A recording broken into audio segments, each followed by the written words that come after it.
हजरत सुलेमान अलैहिस्सलाम को ऐसी बेमिसाल हुकूमत और सल्तनत हासिल थी कि सिर्फ सारी दुनिया पर ही नहीं बल्कि जन्नात और तयूर और हवा पर भी उनकी हुकूमत थी। मगर इन सब सामानों के बावजूद मौत से उनको निजात न थी, और ये मौत तो मुकर्ररा वक्त पर आनी ही थी।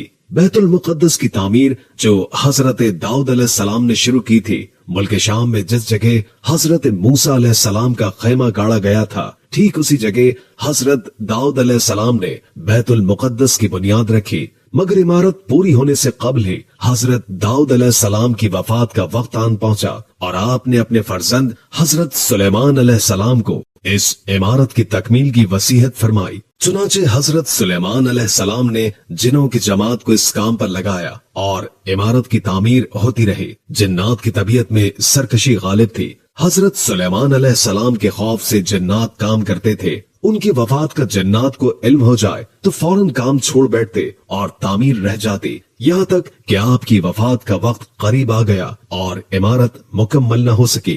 तो आपने ये दुआ मांगी, या इलाही मेरी मौत जिन्हों की जमात पर जाहिर न होने पाए, ताकि वो बराबर इमारत की तकमील में मसरूफ रहे और इन सबों को इल्म गैब का जो दावा है वो भी बातिल ठहर जाए। ये दुआ मांग कर आप महराब में दाखिल हो गए और अपनी आदत के मुताबिक अपनी लाठी टेक कर इबादत में खड़े हो गए और इसी हालत में आपकी वफात हो गई। मगर जिन मजदूर ये समझकर कि आप जिंदा खड़े हुए हैं बराबर काम में मसरूफ रहे और अरसा दराज तक आपका इस हालत में रहना जिनों के गुरों के लिए कुछ बाइस हैरत इसलिए न हुआ क्योंकि वो बारहा देख चुके थे कि आप एक एक माह बल्कि कभी कभी दो दो माह बराबर इबादत में खड़े रहते थे, यहाँ तक कि बहुक्म इलाही दीमक ने आपके असे को खा लिया और असा गिर जाने से आपका जिस्म मुबारक जमीन पर आ गया। और उस वक्त जिनों की जमात और तमाम इंसानों को पता चला कि आपकी वफात हो गई है।